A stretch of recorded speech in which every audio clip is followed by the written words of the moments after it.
ఓం శ్రీ మాత్రే నమః. శ్రీ గురుభ్యో నమః. అమ్మవారి పిలుపు ఛానల్కి స్వాగతం అండి. ఆ అమ్మవారి యొక్క ఆశీస్సులు మనపై ఎప్పుడు ఉండాలని మనస్ఫూర్తిగా వేడుకుంటూ ఈరోజు వీడియో అయితే స్టార్ట్ చేయబోతున్నాను ఫ్రెండ్స్. ఈరోజు వీడియోలో అమ్మవారు మనకు తెలియజేయబోయేటువంటి సందేశం ఏమిటి అంటే, నీ కోసం ఈరోజు ఇంద్రకీలాద్రి నుండి ఒక మంచి శుభవార్తను అయితే నీకు అందించబోతున్నాను. మరి వినేందుకు నీవు సిద్ధంగా ఉన్నావా అని అంటున్నారు. మరి ఆ దుర్గమ్మ తల్లి నీకు దేన్ని ఉద్దేశించి ఈ సందేశాన్ని నీకు అందచేయాలని అనుకుంటుందో ఈ సందేశం ద్వారా వివరంగా దాని గురించి తెలుసుకుందాం. కాబట్టి అందరికీ ముందుగా ఒక చిన్న రిక్వెస్ట్ అండి, మా వీడియోని ఎవరైనా కొత్తగా చూసినటువంటి వాళ్ళు ఉంటే మా ఛానల్ అయితే సబ్స్క్రైబ్ చేసుకోండి. మా వీడియో కనుక మీకు నచ్చినట్లయితే ఒక చిన్న లైక్ చేసి మమ్మల్ని సపోర్ట్ చేయడం మాత్రం మర్చిపోకండి. చూడు బిడ్డ, ఇది నీ కోసం, మరి కేవలం నిన్ను ప్రత్యేకించి మాత్రమే ఇంద్రకీలాద్రి నుండి నీకు ఒక సందేశాన్ని అందించాలి అని ఈరోజు ఈ సందేశం ద్వారా ఒక చిన్న ప్రయత్నాన్ని అయితే నేను చేయబోతున్నాను. మరి ఈ సందేశంలో ఉండేటువంటి పరమార్థం ఏమిటి, అసలు దేనిని ఉద్దేశించి ఆ దుర్గమ్మ తల్లి నీకు ఆ తల్లి నీకు ఈ సందేశాన్ని తెలియచేయాలి అని ఆ అమ్మ నీకు అనుకుంటుందో తప్పకుండా నీవు ఖచ్చితంగా అర్థం చేసుకొనే తీరాలి. నీ యొక్క మంచి మనసుతో ఒక మంచి సహాయం చేశావు. ఆ ఒక్క మంచి సహాయం అనేది ఏదో ఒక రోజు నీకు తిరిగి ఒక మంచి విధంగా నీకు నీ యొక్క జీవితంలో నీకు ఉపయోగపడుతుంది అనేసి నీవు పరిపూర్ణంగా నమ్మావు కదా. కాబట్టి నీవు నీ యొక్క మంచి మనసుతో చేసినటువంటి ఆ యొక్క మంచి సహాయమే ఈరోజు నీకు నిజంగా ఒక మంచి చేయబోతుంది. నమ్మవా? నీ దుర్గమ్మ తల్లి నీకు చెబుతుంది.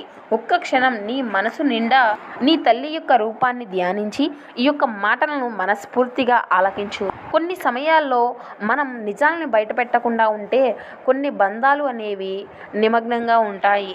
కానీ నీవు చేసినటువంటి ఒక చిన్న తప్పు వలన ఈరోజు నీవారు అనుకున్నటువంటి ప్రతి ఒక్కరూ కూడా నీ నుండి దూరమైపోయారు. నీ యొక్క కుటుంబంలో లేనిపోనటువంటి గొడవలు, లేనిపోనటువంటి సమస్యలు, చిక్కులు ఎదుర్కోవాల్సి వస్తుంది. చూడు, ఎప్పుడైనా కానీ నిజం చెప్పడం అనేది మంచిదే, నేను ఒప్పుకుంటాను. కానీ కొన్ని సందర్భాల్లో నిజం అనేది చెప్పకుండా ఉండడం వలన బంధాలు అనేవి ఎప్పటికీ కూడా శాశ్వతంగా నిలబడి ఉంటాయి. నమ్మడం నమ్మకపోవడం అంతా కూడా నీ యొక్క వ్యక్తిగతం. నమ్మించడానికి ప్రయత్నించమనేది మోసపూరితం. నీవేమీ నమ్మించడానికి ప్రయత్నాలు చేయలేదు, నీవేమీ ఎవరిని కూడా నమ్మించడానికి, మోసం చేయడానికి ఎటువంటి ఉద్దేశాలు నీ యొక్క మనసులోకి రానివ్వలేదు. అందరినీ కూడా గౌరవిస్తూ వస్తున్నావు. అందరూ కూడా బాగుండాలి అని నీవు కోరుకుంటున్నావు. అందరికీ కూడా ఏమి కావాలి అన్నది నీకు కూడా తెలుసు. కాబట్టి ప్రతిదానిని కూడా నీ యొక్క కుటుంబ బాధ్యతలు అన్నిటినీ కూడా నీ యొక్క నెత్తిన వేసుకొని, ప్రతి చిన్న దానిని కూడా కుటుంబ బాధ్యతలు అన్నిటినీ కూడా నీ యొక్క భుజాలపై వేసుకొని, చిన్నప్పటి నుండి అన్నీ కూడా నేనే చూసుకుంటున్నాను అనేటువంటి భావనతో కాకుండా ఇది అంతా కూడా నా యొక్క కర్తవ్యం అనేటువంటి భావనతో నీవు ముందుకు సాగుతూ వస్తున్నావు. అందుకు నీకు కృతజ్ఞతలు. పుట్టినప్పటి నుండి కూడా నీకు కుటుంబ బాధ్యతలను అన్నిటినీ కూడా ఆ యొక్క బరువు బాధ్యతలను అన్నిటినీ కూడా నీ యొక్క భుజాలపై వేసుకొని చాలా కష్టపడుతూ వస్తున్నావు బిడ్డ. ఇక నీవు చేసినటువంటి కష్టానికి ఈరోజు నేను అయితే ఒక మంచి ప్రతిఫలాన్ని అయితే ఇవ్వబోతున్నాను. తల్లి, ఎప్పుడూ నీవు చెబుతున్నటువంటి మాటలే కానీ కల్మషం లేనటువంటి, ఎప్పుడు కూడా నా యొక్క కష్టాలను, కన్నీళ్లను ఎప్పుడు కూడా ఇంకా ఎక్కువ చేస్తూ వస్తున్నావు కదా తల్లి. నిజంగా నేను దీని గురించి అయితే చాలా ఎక్కువగా బాధపడుతూ ఉంటున్నాను. కానీ నీవు ఎప్పుడూ కూడా చెబుతూ ఉంటావు, చూడు, నా భక్తులు ఉన్నటువంటి వారికి శ్రద్ధ, సబూరి, నీతి, నిజాయితీ ఎప్పుడూ ఉండాలి అని. ఆ యొక్క నీతి నిజాయితీతోనే నా యొక్క జీవితాన్ని నీవు మంచిగా ప్రసాదిస్తావు అని 1000 కళ్ళతో ఎదురు చూస్తూ ఉన్నాను తల్లి. చూడు బిడ్డ, నీ యొక్క మంచి మనసుతో నీవు ఏది అడిగినా కూడా నేను ఇస్తూనే వస్తున్నాను. చాలా వరకు నీకు అవి జరగాయి కూడా, నీకు కూడా అది తెలుసు. ఏ కల్మషం లేనటువంటి స్వచ్ఛమైనటువంటి మనసు నీది అని ముందే చెప్పాను కదా. కావాలని నేను ఏది కూడా ఎటువంటి కష్టాన్ని కానీ నష్టాన్ని కానీ మిగల్చను. కొన్ని కర్మ ఫలితాల వల్ల ఏర్పడినాయివని నీకు ఎప్పుడూ కూడా తెలుపుతూ ఉంటాను. నీవు ఎంత దూరంలో ఉన్నా నీ యొక్క కష్టాన్ని నీవు అనుభవిస్తూ ఉంటే నేను చూస్తూ ఉండగలనా? నీవు ఎంత దూరంలో ఉన్నావు అనేది కాదు, నీ మనసులో నేను నీకు ఎంత దగ్గరగా ఉన్నాను అనేదే ముఖ్యం.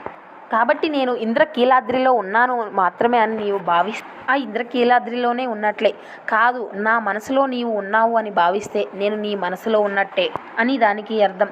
అసలు నీవు ఏం చేస్తున్నావు అని నీవు ఎప్పుడూ కూడా నీవుగా ప్రశ్నించుకోలేదు.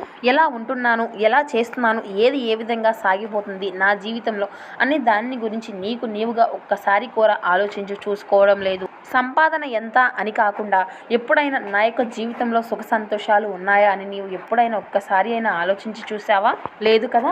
ఎప్పుడూ కూడా నీ యొక్క సంపాదన కోసమే పాకులాడుతూ వస్తున్నావు. ఆ సంపాదన అనేది ఈరోజు ఉండొచ్చు, లేకపోవచ్చు. ఆ యొక్క సంపాదన వల్ల ఎంతో మందిని దూరం చేసుకుంటూ వస్తున్నావు. నీ యొక్క బంధాలను నీవు నా అనుకున్నటువంటి వారిని కూడా ఎంతమందినో దూరం చేసుకుంటూ వస్తున్నావు. మళ్ళీ ఆ బంధాలను నీవు తిరిగి పొందగలవా? లేదు కదా. సంపాదన అనేది ముఖ్యమే, నేను ఒప్పుకుంటాను. అసలు అవన్నీ ఎంతవరకు, దేనికోసం, ఇటువంటివన్నిటినీ కూడా నీవు పూర్తిగా గ్రహించినప్పటికీ కూడా ఆ అగాధంలోనే నీవు కూరుకుపోతూ ఉంటే నేను కూడా చూస్తూ ఉండలేకపోతున్నాను. నేను సంపాదించేది అంతా కూడా నా కోసం కాదు తల్లి, నా యొక్క కుటుంబ సభ్యుల కోసం అని నీవు నన్ను అడగవచ్చు. ఒప్పుకుంటాను. సంపాదన అనేది ప్రతి ఒక్కరి జీవితంలో చాలా ముఖ్యం. అదేవిధంగా కుటుంబం యొక్క సంతోషము, ఆనందాలు అనేవి వారితో ప్రశాంతంగా సంతోషంగా గడపడం అనేది కూడా చాలా ముఖ్యం కదా. ఆరోగ్యమే మహాభాగ్యం అని అంటారు కదా. అసలు సమయానికి నీవు నిద్రపోతున్నావా? సమయానికి నీవు తిండి తింటున్నావా? అసలు నీవు సంపూర్ణంగా కడుపుకు తిండి నిద్ర తీసుకొని ఎన్ని రోజులు అవుతుంది? పని ఉన్నప్పుడే కాకుండా కేవలం పని కట్టుకొని మరీ మాట్లాడుతూ ఉంటారు చూడు కొందరు. అటువంటి వారు నీకు ఎంతో అండగా నిలబడతారు. అటువంటి బంధాలు కొన్ని నిన్ను కేవలం నీ కోసం మాత్రమే నిన్ను ప్రయత్నించాలి, నిన్ను వారు రక్షించుకోవాలి అని ఎన్నో ప్రయత్నాలు చేస్తూ వస్తున్నారు. నిన్ను పలకరించాలి అని వారు ఎన్నో ప్రయత్నాలు చేస్తున్నారు. కానీ నీవు మాత్రం సంపాదనలో పడి నీ యొక్క బంధాలకు కూడా నీవు విలువను ఇవ్వకుండా, వారితో కనీసం మాట్లాడకుండా నీ పని నీవు నిర్వర్తించుకుంటూ, అదేవిధంగా నీ పనిలో నీవే నిమగ్నమైపోయి కనీసం వారిని పలకరీయకుండా కూడా నీవు నీ యొక్క జీవితాన్ని కొనసాగిస్తున్నావు. నీది మంచి మనసే, నేను ఒప్పుకుంటాను బిడ్డ. అలాగే నలుగురికి సహాయం చేసేటువంటి గొప్ప మనసే, నేను కాదన్ను. కానీ జీవితం అనేది ఏది ఒక్కటి కూడా మనకు ఏది నేర్పించరు. మనకు ఎదురయ్యేటువంటి మనుషులు, ప్రవర్తన, వాటి నుండి మనం ప్రతిదీ కూడా నేర్చుకొని మన యొక్క జీవన పయనాన్ని అయితే ఖచ్చితంగా కొనసాగించుకుంటూ ఉండాలి. కాబట్టి జీవితంలో నీకు అన్నిటినీ ఇస్తున్నాను. వీటినన్నిటినీ కూడా అనుభవించేటువంటి ఆరోగ్యాన్ని కూడా నీకు ఇవ్వాలి అని అనుకుంటున్నాను. కాబట్టి ఈ ముఖ్యమైనటువంటి సందేశం ద్వారా నీవు ఈ మాటలను గ్రహించి ఇకనైనా సమయానికి తిండి, సమయానికి నిద్ర తీసుకొని తర్వాత నీకు కుటుంబంలో ఉండేటువంటి కర్తవ్యాన్ని అంతా కూడా నీవు సక్రమంగా నెరవేర్చాలి అని నీ తల్లి నీ నుండి ఆశిస్తుంది. అయితే ఇంద్రకీలాద్రి నుండి మాత్రమే ఈ శుభవార్త అని నేను ఎందుకు అన్నానో తెలుసా? నీకు కుటుంబ సభ్యులతో ఇంద్రకీలాద్రికి రావాలి అని నీవు ఒక పనిని నిర్ణయించుకొని ఆ పని అంతా కూడా పూర్తి అయిన తర్వాత, అమ్మా నేను నీ దగ్గరికి వచ్చి నీ దర్శనం చేసుకుంటాను అని అన్నావు కదా. అంటే నీవు ఇంద్రకీలాద్రికే రావాలి అని, నీవు దానికోసమే ఎంతో ఆరాటంగా తొందరపడి నీ యొక్క సంపాదన రందిలో పడి నీ యొక్క ఆరోగ్యాన్ని సైతం కూడా నీవు పట్టించుకోవడం లేదు. నీవు ఇంద్రకీలాద్రికి రావాలి అని అంత కుతూహలంతో ఉన్నప్పటికీ నేను కూడా నిన్ను ఎందుకు ఆహ్వానించను చెప్పు? నీవు నడిచేటువంటి దారి చాలా అంటే చాలా మంచి గమ్యమనే చెప్పాలి. అలాగే నేను నిన్ను ఖచ్చితంగా ఇంద్రకీలాద్రికి వచ్చే విధంగా, నీకు ఖచ్చితంగా నీ యొక్క ఆశయం అనేది నెరవేర్చే విధంగా నేను చేస్తాను. నీవే కాదు, నీకు కుటుంబ సభ్యులతో సహా నీవు నా యొక్క దర్శనాన్ని అయితే ఖచ్చితంగా పొందుకోగలుగుతావు. కానీ ఇది మాత్రం నీకు సరైనటువంటి సమయం కాదు. నీకు ఆ సమయం అనేది వచ్చినప్పుడు ఖచ్చితంగా నీవు ఇంద్రకీలాద్రిలో అడుగు పెడతావు. ఇక నీ యొక్క మనసును అయితే ప్రశాంతంగా ఉంచుకో. తర్వాత సంపాదనలో పడదువు. సంపాదన ముఖ్యమే కాదన్ను, కానీ కుటుంబ బాధ్యతలు, కుటుంబంలో ప్రతి ఒక్కరితో కూడా సంతోషంగా గడపడం అనేది కూడా, అదేవిధంగా ప్రేమానురాగాలతో మాట్లాడేటువంటి మాటలు కూడా చాలా ముఖ్యమని నీవు ముందుగా తెలుసుకో. సంతోషంగా నీ యొక్క జీవితాన్ని ఎప్పటిలాగే కొనసాగిస్తావు అని నీ దుర్గమ్మ నీ నుండి కోరుకుంటూ ఇక సెలవు తీసుకుంటుంది. ఓం శ్రీ మాత్రే నమః, శ్రీ గురుభ్యో నమః. సో చూశారు కదండి ఈరోజు అమ్మవారి యొక్క సందేశం. ఈ సందేశం మీ అందరికీ నచ్చింది అని అనుకుంటున్నాను. మరో చక్కని అమ్మవారి సందేశంతో రేపు మళ్ళీ కలుసుకుందాం. అంతవరకు సెలవు. Thank you for watching.